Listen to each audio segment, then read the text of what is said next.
Bismillahirrahmanirrahim. Allahumma sallimna wal muslimin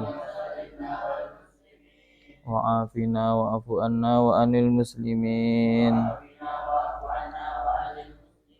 wa qina wa iyahum syarra masaibid dunya waddin. Allahumma afini fi badani,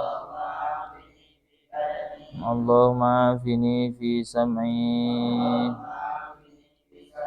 Allahumma afini fi basari. La ilaha illa anta,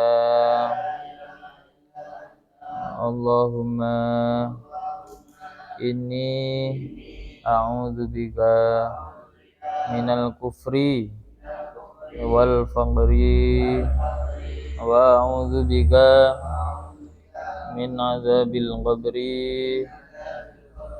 La ilaha illa anta,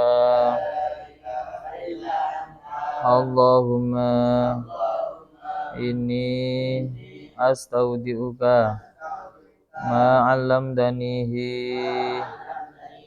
farduduhu ilayya indah diaji ilaihi wala tunsini ya rabbal alamin.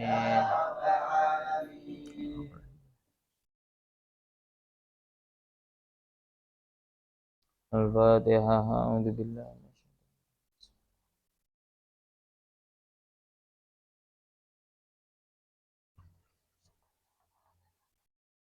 ghairil maghdubi 'alaihim. Bismillahirrahmanirrahim. Qala al-musannifu rahimahullahu ta'ala wa nafa'ana bihi wa bi ulumihi wa 'ada 'alaina min barakatihi fid dharain. Bismillahirrahmanirrahim.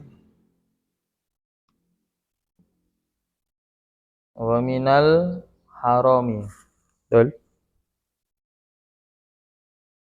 Betul? Betul apa enggak? Mana? Pin?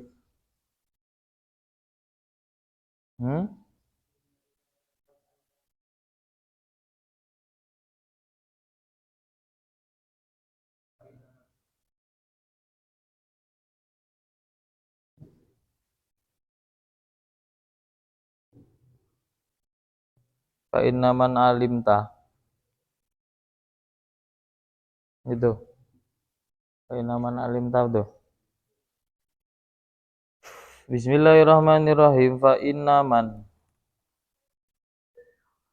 maka sesungguhnya seseorang alimta yang mengetahui siapa kamu, alimta yang mengetahui siapa kamu, mengetahui apa anna aksara malihi, pada sesungguhnya lebih banyak hartanya man,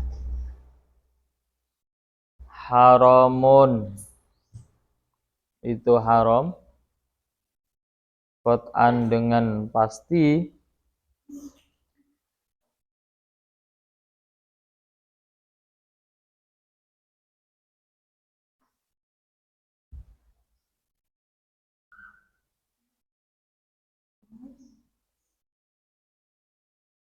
fama maka bermula barang atau sesuatu, ta'khudhu yang mengambil siapa kamu, pada ma,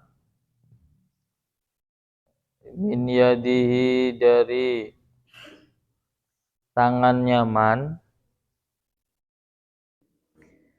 barang tadi, wa in amkana walaupun mungkin ayakuna apa bahwa ada apa ma, halalan itu halal, nadiron dengan langka, Bahwa maka bermula ma haramun itu haram, haramun itu haram. Jadi ketika kamu tahu bahwa kebanyakan hartanya seseorang itu haram, hartanya itu haram, maksudnya harta haram itu ya jelasnya dari pekerjaannya itu dengan cara yang menyimpang syariat. Maka harta yang didapatkan itu berarti hartanya adalah harta yang haram. Nah, kalau kamu tahu seseorang itu hartanya adalah hasil dari perkara yang haram, maka kita mengambil sesuatu dari hartanya atau menerima dari hartanya itu juga termasuk haram. Walaupun sejatinya dalam hartanya itu yo ada dari perkara halal itu ada, tapi lebih banyak yang haram. Maka yang dimenangkan adalah yang haram. Alias kita tuh jangan menerima. Contohnya ada seseorang yang menjual dirinya. Nah, yang namanya jualan itu dalam syariat diperbolehkan. Tapi kalau jualannya adalah perkara yang dilarang, maka berarti jualannya berubah. Yang asalnya boleh jadi tidak boleh. Nah, kamu dapat biaya dari orang itu, dari orang yang jual diri tadi. Kita tahu kesehariannya dia non-stop di situ. Nah, maka ketika kita menerima harta ini, biaya ini, maka kita juga menerimanya itu namanya haram. Kenapa? Kebanyakan haramnya. Walaupun ada ternyata setelah diselidiki bahwa orang ini ternyata ada jualan lain. Tidak jualan diri tapi jualan bensin misalnya. Di depan rumahnya ada bensin eceran. Nah, ada yang halal duit ini, tapi semua duit yang ada di dirinya itu kumpul. Yang duit hasil jual diri itu ada masuk ke dompet, yang hasil jual bensin eceran juga masuk ke dompet. Semuanya masuk ke situ. Walaupun ada yang halal, tapi yang halal itu langka.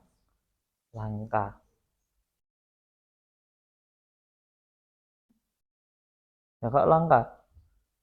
Nah, apakah dia modal bensin itu dari hasil jual diri tadi?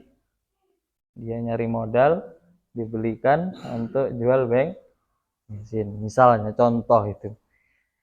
Nah, maka harta semacam ini haram hukumnya kalau kamu belikan atau gunakan yang tujuannya masuk ke dalam perut. Nah, makanya adab perut kita itu jangan sampai diisi dengan perkara-perkara yang haram tadi. Termasuk sebab-sebabnya itu haram, kayak itu tadi. Jangan sampai jual diri ya. Serendah-rendahnya jangan sampai jual diri. Sendak punya jangan sampai jual diri. Bahkan ada pengakuan salah satu ARTIS, itu pengakuannya dia dulu pernah paling dikenal dalam dunia perfilman televisi.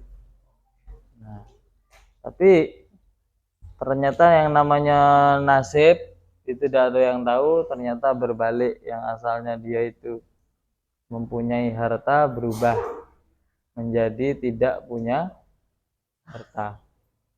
Nah, akhirnya apa? Akhirnya dia sampai pernah mengaku bahwa dirinya itu tadi sampai jual diri. Pengakuannya demi apa? Demi mendapatkan harta. Makanya kalau tidak didasari ilmu, yo gampang-gampang baik terjerumus ke dalam perkara maksiat tadi.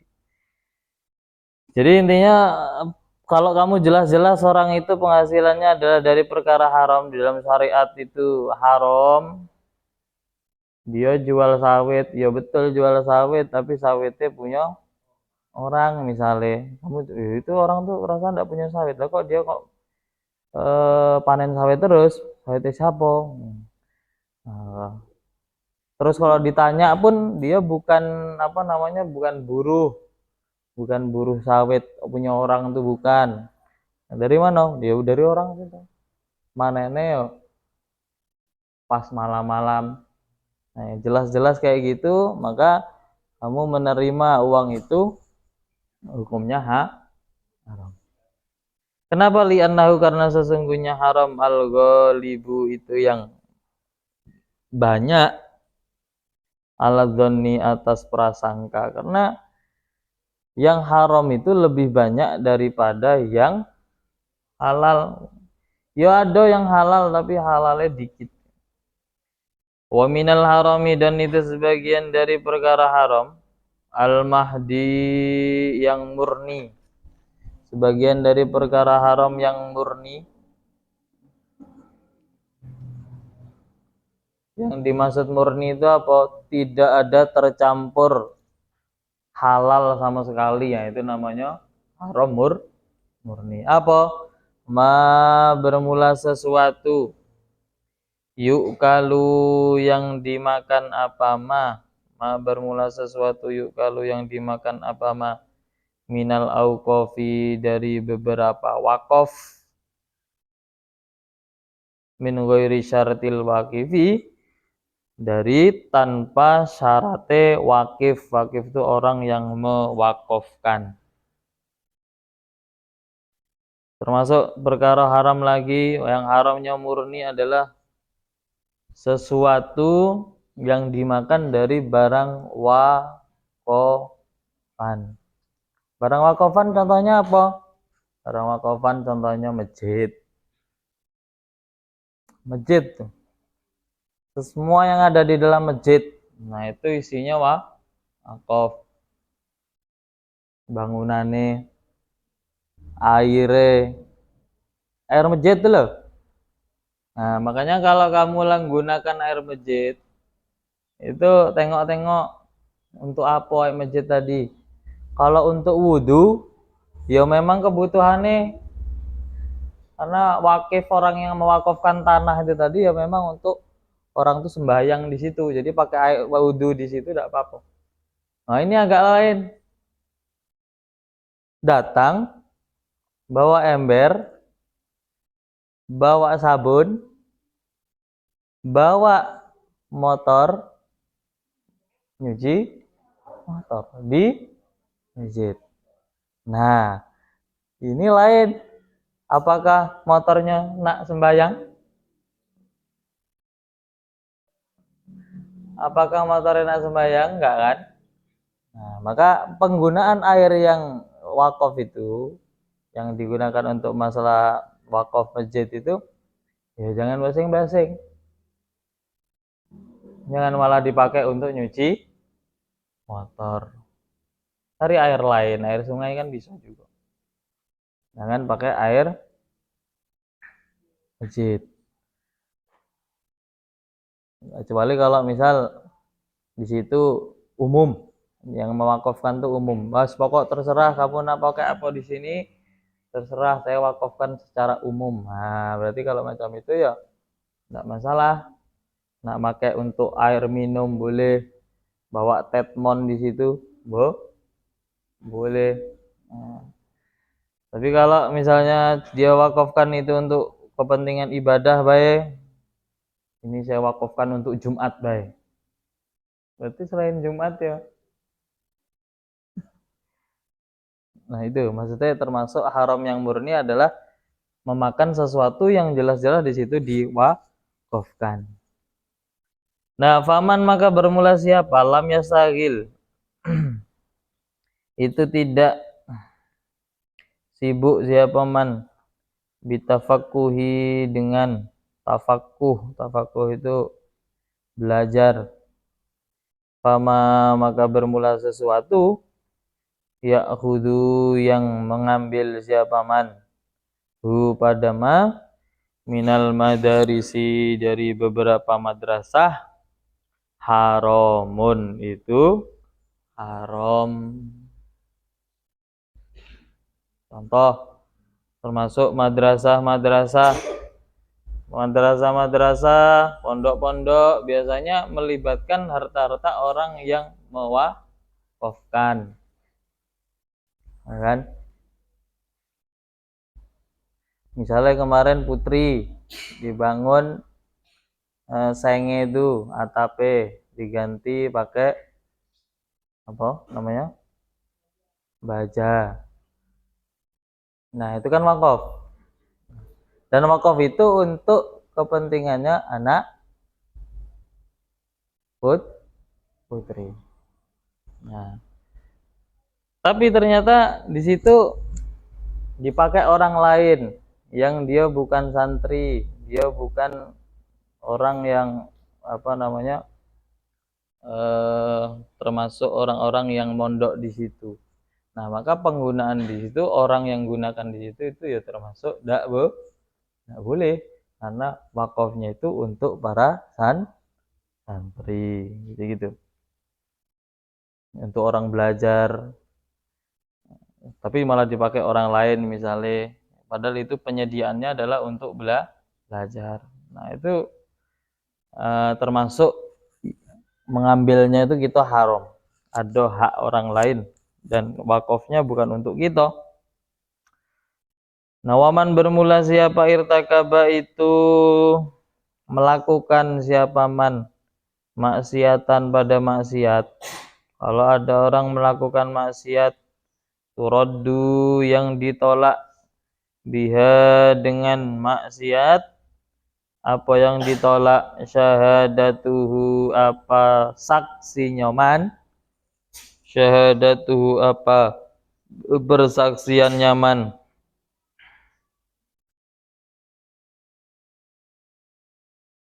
fama maka bermula sesuatu ya'khudhu yang mengambil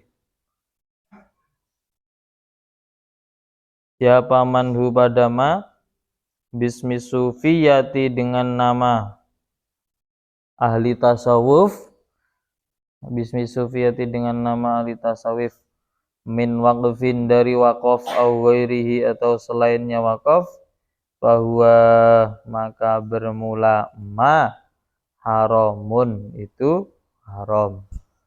Begitu juga sama ada sesuatu yang memang dipasrahkan atau diberikan kepada ahli tasawuf misalnya. Oh, ini misal di mana ya? Di masjid. Di masjid itu kan biasanya kamu tengok di masjid yang premium ya. Ya enggak mulai premium sih. Yes, pokoknya ada masjid tuh biasanya dia yang menyediakan di situ alat atau busana untuk melakukan sholat. Biasanya di belakang itu biasanya ada lemari. Isinya apa?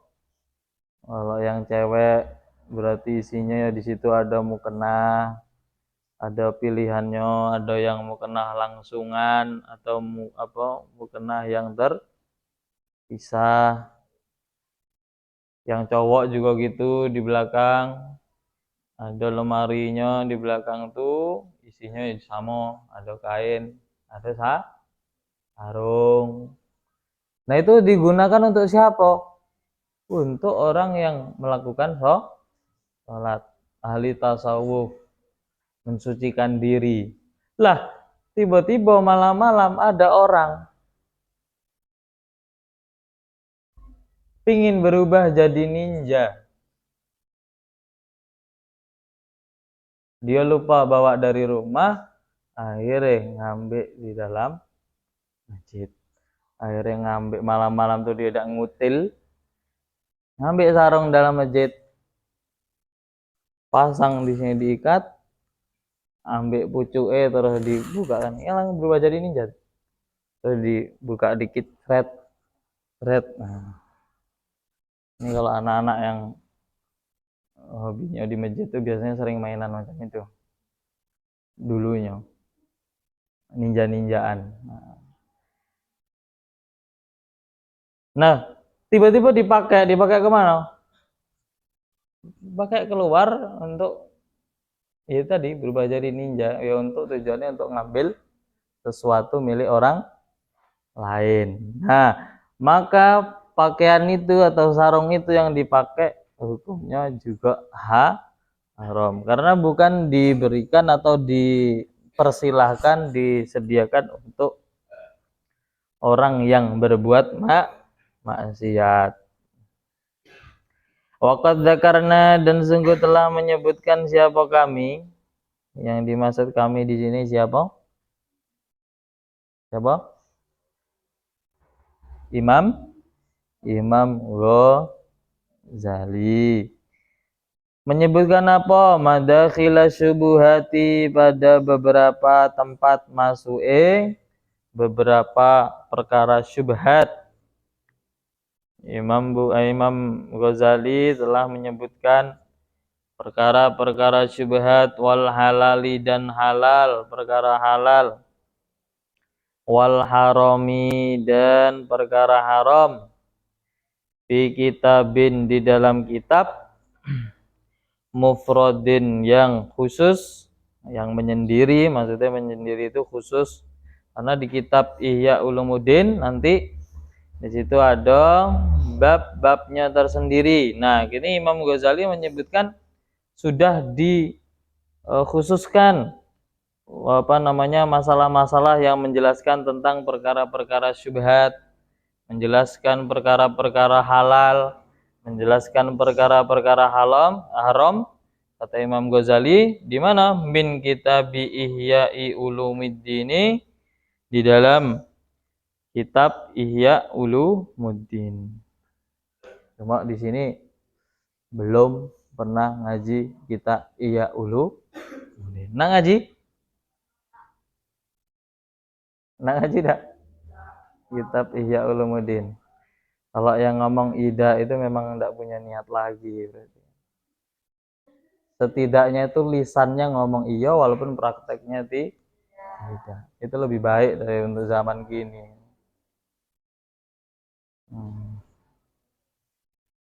Kitabnya tebal. Rob. Ada 4 jilid. Kitab. Kalau di langitan itu ngajinya setelah zuhur. Setelah zuhur itu ngajinya. Itu hatamnya jangan kamu tanya. Dari awal mondok sampai balik mondok itu kadang ya belum hatam juga. Maksudnya dari awal mondok kelas MI, Madrasah Ibtidaiyah, di langitan kan dari MI. Dari Ibtidaiyah itu ngaji sampai aliyah. Kalau itu mulai dari awal ya, itu hatamnya lama. Kemarin yang saya sebutkan tuh berapa? Yang ngaji mingguan di langitan 20 tahun. 20 tahun.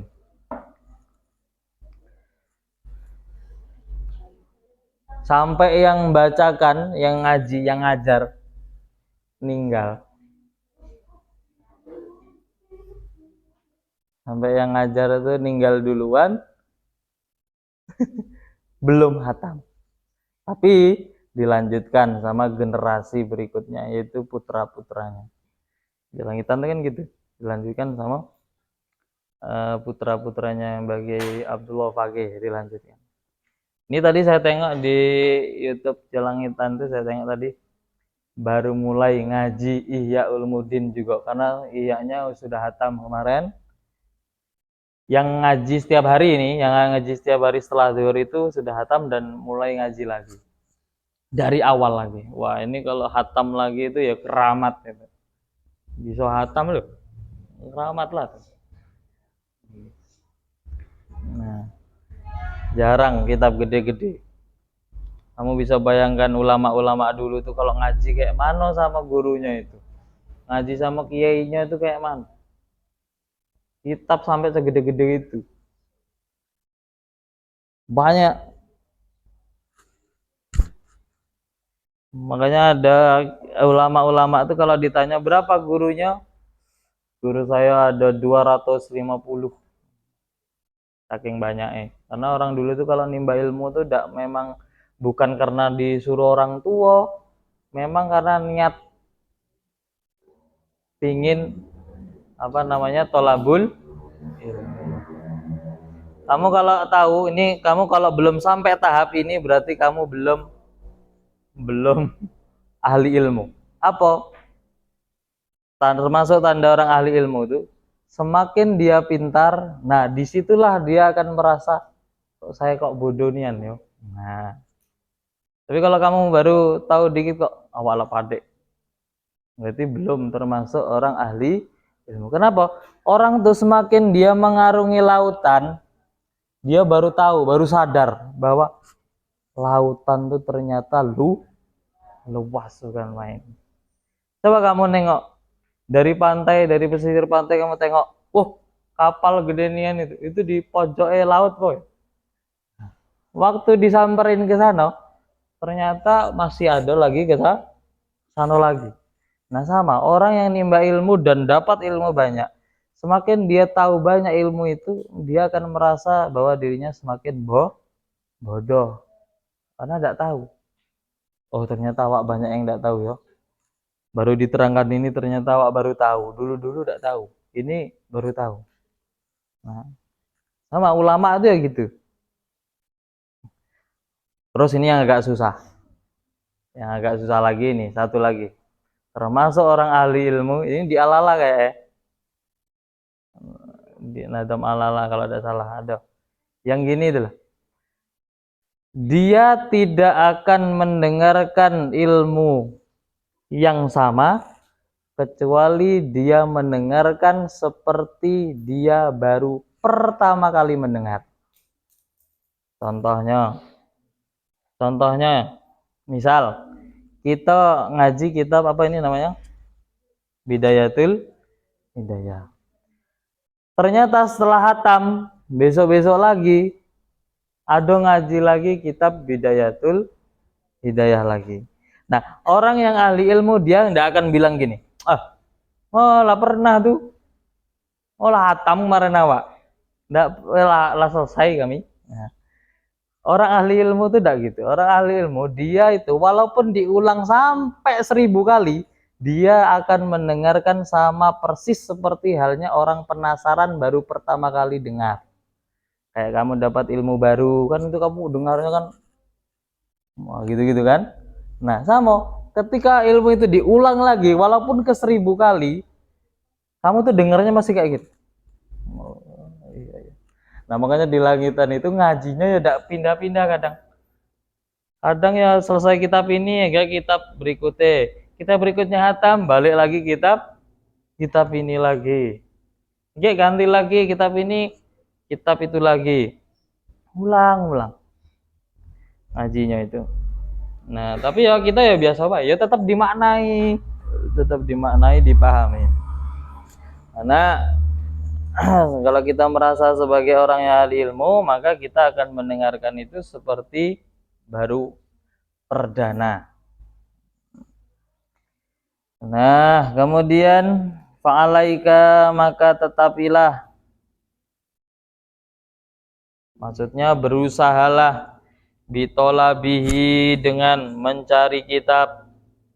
Berusaha, kalau kamu memang penuntut ilmu, maka carilah kitab itu, kitab Ihya Ulumuddin. Kamu tengok di kitab bekas-bekas abang-abang kamu itu ada ndak kitab Ihya Ulumuddin. Kalau kamu ndak nemu, kamu bisa nengok di rumah itu ada kitab Ihya Ulumuddin. Kalau hanya sekedar nengok penasaran, mana Gus, coba tunjui mana babnya. Ini katanya ada bab syubuhat, katanya ada bab halal, katanya ada bab haram. Coba anak nengok mana? Kali-kali nengok kan? Ya anggap perpustakaan. Awak senang gitu. Kamu mau baca di situ ada ya buku-buku yang bahasa Indonesia juga ada. Kamu mau minjem di situ, baca di situ, boleh nambah-nambah ilmu. Boleh. Mau nengok kok misalnya Nazm Imriti awak kok ndak ada sarahnya ini kurang puas. Nengok sarahnya guys ada apa ndak? Nah, tengok buka dewek, tengok nazamnya, tengok bingung nyari terjemahnya. Nah, itu buka tengok di situ ada terjemah apa Imriti, buka situ. Terjemah maksud ada juga tengok situ. Kalau pening nyari terjemah. Nah, anggap boleh kami persilahkan. Atau kamu ingin nyari cerita-cerita menarik seputar keislaman itu, ya cari di situ ada juga. Silakan dipilih.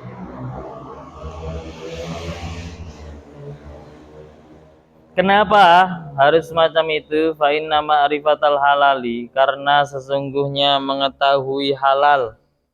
Kamu tuh tahu tentang perkara yang halal, wa talabahu, dan mencari halal, faridatun itu hukumnya wajib. Faridatun itu wajib. Bagi siapa wajib? Ala kulli muslimin, atas semua atau setiap orang Islam. Fatir Islam, Islam. Kalau fatir Islam berarti fatir wajib mengetahui perkara-perkara yang halal dan yang haram. Minimal kalau ditanya tuh tahu. Fatir ayam halal apa haram? Halal. Nah, itu berarti kan tahu. Kalau kerja ngesot ayam halal apa enggak, Tir? Punya pekerjaan. Nah, pekerjaannya tuh ngesot ayam. Halal apa haram? Hah? Haram, Gus. Lah kok bisa? Iya, menyakiti hewan. Wong ayam hidup-hidup kok digorok itu piye maksudnya? Padahal dia pingin hidup panjang. Katanya si orang anu kan. Tapi itu tuh orang ahli tasawuf itu lebih ke situ. Orang ahli tasawuf tuh gitu. Tapi kalau orang ahli fikih enggak, orang ahli fikih enggak gitu. Makanya kamu ada ceritanya orang ahli tasawuf sama orang ahli fikih. Dia tuh ahli tasawuf tapi tidak ahli fikih. Sholat nengok tikus berkeliaran, pening nengok bunuh, langsung ambek ekornya banting langsung, gebuk mati kan. Nah waktu mati dia sadar, ya Allah, awak ini telah membunuh salah satu dari makhluknya. Oh, tikus kan ya makhluknya Allah ngasih nyawa supaya dia hidup, ini saya bunuh.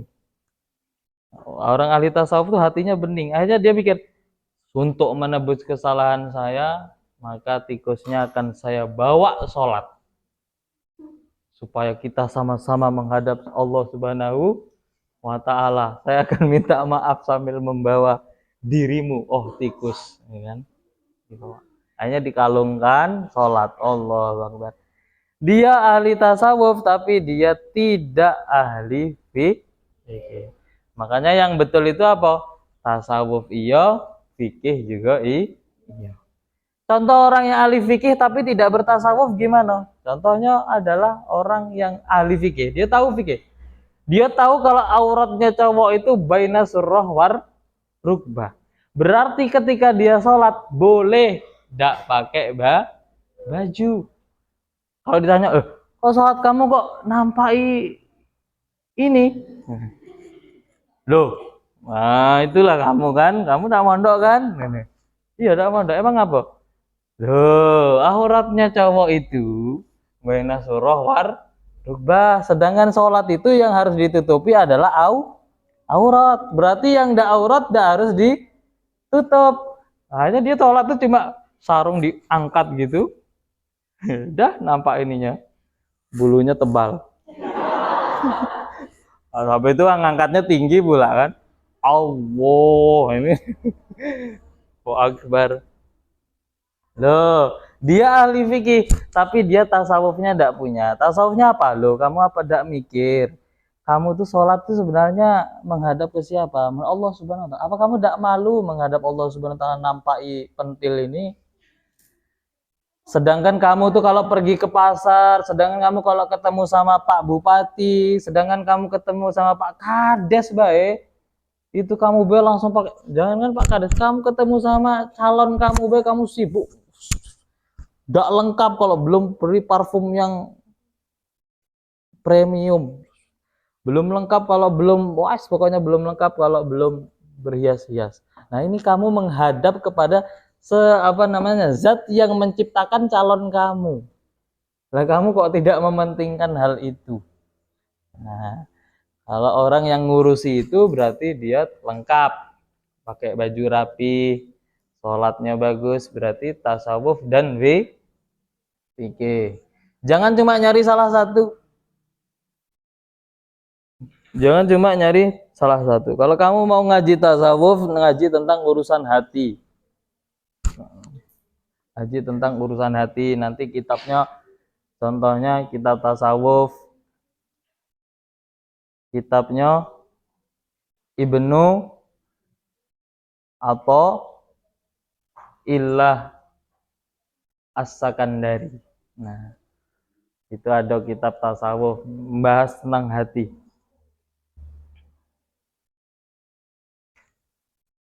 Contohnya gini, bahas tentang hati. Kenapa Allah itu tidak bisa hadir di pada diri kita? Kenapa Allah itu, bagaimana kamu kok tidak tahu Allah, padahal Allah itu jelas-jelasnya nyata. Karena Allah Subhanahu wa taala zat yang paling terang. Saking terangnya mata kita itu tidak bisa melihat, tapi kita bisa melihat sesuatu yang diterangi. Alam semesta ini termasuk sesuatu yang telah jadi atau yang diciptakan. Tapi kita buta terhadap yang menciptakan. Kenapa? Ya bagaikan cahaya matahari. Matahari menyinari dunia, itu terang semua nampak. Tapi kalau disuruh nengok mataharinya langsung, tidak telap. Karena saking terangnya. Nah Allah Subhanahu wa taala itu ya gitu juga. Saking terangnya sampai kita itu tidak bisa, susah untuk menerima Allah Subhanahu wa taala. Bagi orang-orang yang pingin apa namanya lebih mengetahui Allahnya, itu pingin lebih, itu agak tidak bisa mendalam. Wajibnya tadi ala kulli muslimin seperti apa? Kasolawati, halnya seperti beberapa sholat al-khomsi yang 5. Al-khomsi yang 5.